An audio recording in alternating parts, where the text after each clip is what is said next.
जय हिंद। कैसे हैं आप सब? आशा करते हैं बिल्कुल स्वस्थ होंगे। जैसा कि हम सब नीट केमिस्ट्री की प्रीवियस ईयर क्वेश्चन सीरीज में 2010 से 2022 के बीच जितने भी एमसीक्यू नीट केमिस्ट्री में पूछे गए हैं उनका चैप्टर और टॉपिक वाइज हम लोग सोल्यूशन वो भी कंसेप्ट के साथ देख रहे हैं। आज हम सब क्लास 12 के यूनिट 5 सरफेस केमिस्ट्री से 8 क्वेश्चन लेने वाले हैं। ये क्वेश्चन बिल्कुल ईजी हैं, थोड़ा सा मॉडरेट भी हो सकते हैं। इससे पहले हमने क्लास 12 के और 11th के तो पूरा कर दिए हैं। 12th के 1 to 4 वीडियो का प्लेलिस्ट में चैप्टर वाइज बना कर रख दिया है, बनाया है। आप उसको देख सकते हैं। अच्छा लगे तो दोस्तों को शेयर कर सकते हैं, न अच्छा लगे तो कमेंट करके मुझे बता सकते हैं कि इसमें ये कमी है। आइए स्टार्ट किया जाए। पहला क्वेश्चन आपकी स्क्रीन पर कुछ यूँ इस तरह से आएगा। क्या है? If x is amount of adsorbate and m is amount of adsorbent, which of the following relation is not related to adsorption process? समझ गए हैं? नहीं समझे? मान लीजिए कोई गैस x है और किसी एडजॉर्बेट यानी जो सब्सटेंस पर चिपक रहा है वो इसका अमाउंट m है, और इन x/m का जो रिलेशन होता है किसके साथ? p के साथ, t के साथ। आपने पढ़ा होगा फ्रेंडली एडजॉर्प्शन आइसोथर्म। आइसोथर्म मतलब टेम्परेचर कांस्टेंट पे एक बार होगा, एक बार कांस्टेंट प्रेशर पर होगा। ठीक है। आइसोबारिक, आइसोथर्मिक मतलब टेम्परेचर कांस्टेंट, आइसोबारिक का मतलब प्रेशर कांस्टेंट, और अमाउंट ऑफ सब्सटेंस जो एडजॉर्बेट हुआ है और एडजॉर्बेंट के बीच रिलेशन आपने पढ़ा होगा। तो उन्हीं में से क्या पूछ रहा है कि कोई ऐसा रिलेशन है जो नहीं होता है। तो आप देख रहे हैं पहला ऑप्शन कि x upon h equal to function to the p at constant t, ये होता है। x upon m function to temperature at constant p, ये भी होता है। p function to the t at constant x upon m, ये भी हो सकता है। ठीक है। लेकिन जो d देख रहे हैं आप x upon m equal to p into T, ये तो रिलेशन नहीं संभव है। ठीक है, 3 संभव है तो ये रिलेशन करेक्ट नहीं हो सकता। तो ऑप्शन डी क्या है इस क्वेश्चन के लिए करेक्ट होगा। ठीक। क्वेश्चन नंबर 2 क्या कह रहा है? The Freundlich adsorption isotherm the value of 1 upon n is, option के अनुसार between 0 and 1 in all case, between 2 and 4 in all case, 1 in case of physical adsorption, 1 in case of chemi-adsorption। तो आप जानते हैं फ्रेंडली एडजॉर्प्शन आइसोथर्म आपको याद होगा। क्या होता है फार्मूला उसका? x upon m equal to k p power 1 upon n। ठीक है। अब ये 1 अपॉन n का वैल्यू कितना होता है तो आपको अच्छे से याद होगा, नहीं याद होगा तो याद कर लीजिए कि इसका वैल्यू 1 से कम। ठीक है, n अपॉन 1 का वैल्यू 1 से कम या बराबर भी हो सकता है, और 0 से बड़ा होगा। ठीक है, या बराबर हो सकता है 0 के। तो कितना होना चाहिए? लगभग होता है 0.1 से लेकर 0.5 के बीच होता है जनरली, लेकिन ये आपको रिलेशन याद रखना है। 1 से छोटा, 0 से बड़ा, या 1 के बराबर भी हो सकता है, 0 के बराबर भी हो सकता है। तो आप बताइए अब किस ऑप्शन में है ये? बिटवीन क्या, किसके किसके बीच? Between 0 in 1 in all cases. ठीक है, और ये तीनों क्या है? गलत है। ठीक, याद हो गया? समझ में आ गया? याद हो या ना हो, समझ में आना चाहिए। अगला question, which property of colloidal solution is independent of charge on the colloid particles? Charge पर कोलाइड पार्टिकल पर चार्ज होते हैं, ये बात सच है। या तो पॉजिटिव होते हैं या तो नेगेटिव, कोई इनमें से एक ही होता है, दोनों एक साथ नहीं संभव है। ठीक। अब कौन सा प्रॉपर्टी कोलाइडल का चार्ज पर डिपेंड नहीं करता, इंडिपेंडेंट रहता है? इलेक्ट्रोऑस्मोसिस, टिंडल इफेक्ट, कोगुलेशन, इलेक्ट्रोफोरेसिस। तो आप पढ़े होंगे सभी प्रॉपर्टीज़ में। तो आप पढ़े होंगे कि इलेक्ट्रोऑस्मोसिस के लिए पॉजिटिव और नेगेटिव चार्ज पर डिपेंड करता है, कोगुलेशन के लिए भी, इलेक्ट्रोफोरेसिस के लिए भी, लेकिन टिंडल इफेक्ट के लिए केवल कोलाइडल पार्टिकल का स्कैटरिंग होता है, न कि उसके चार्ज पर कोई प्रॉपर्टी डिपेंड करता है। यानी टिंडल इफेक्ट का डिफिनेशन आपको याद आ रहा होगा कि लाइट का कोलाइड पार्टिकल का क्या हो जाना? स्कैटर्ड हो जाना टिंडल इफेक्ट कहलाता है। इसका चार्ज से कोई लेन देन नहीं है। ठीक है, तो इसलिए कौन सा ऑप्शन इंडिपेंडेंट रहेगा प्रॉपर्टीज? Tyndall effect. ठीक है, इसको टिंडल इफेक्ट का डिफिनीशन और उसको कौन से फैक्टर अफेक्ट करते हैं ये भी याद रखना चाहिए आपको। चलिए अगला क्वेश्चन, वेरी वेरी इंपॉर्टेंट है, वेरी वेरी इंपॉर्टेंट है। क्या क्वेश्चन है? Which one of the following characteristics is associated with adsorption? कौन सा प्रॉपर्टीज़, कौन सा कैरेक्टर एडजॉर्प्शन के लिए एसोसिएटेड रखता है?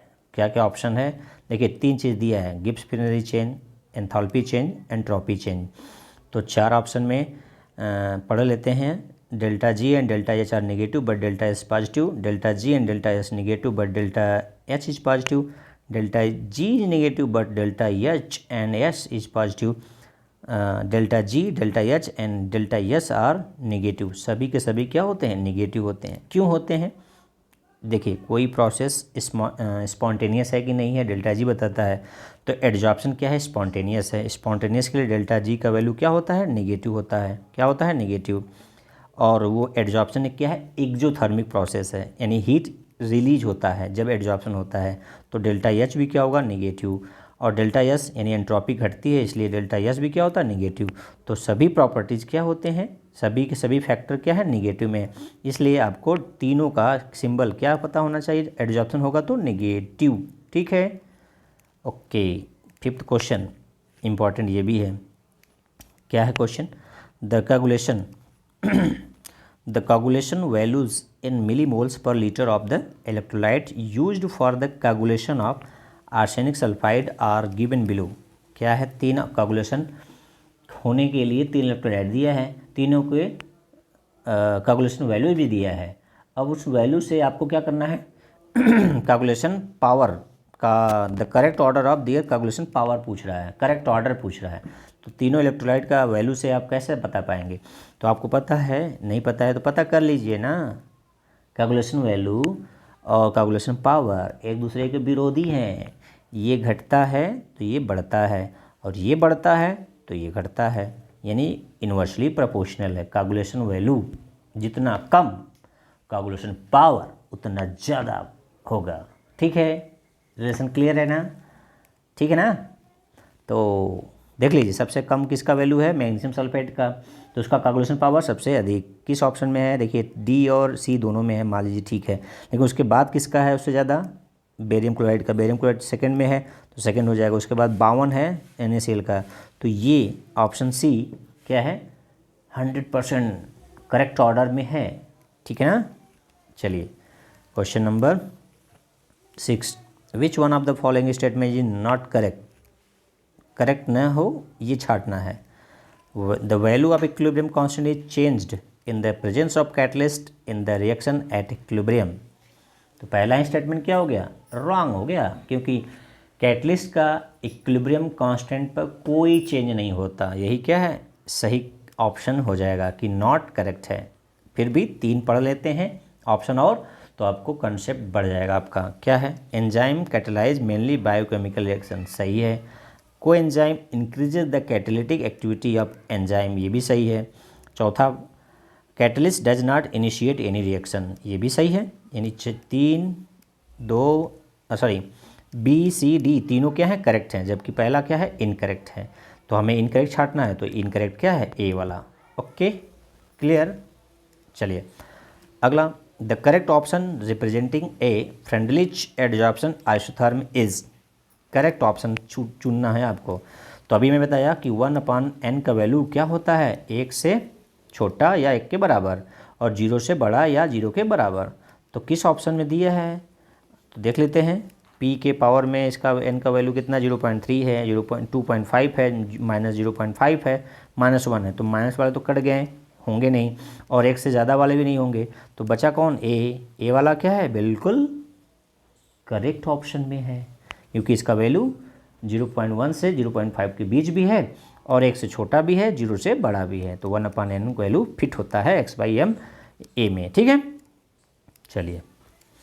Measuring zeta potential is useful in determining which property of colloidal solution.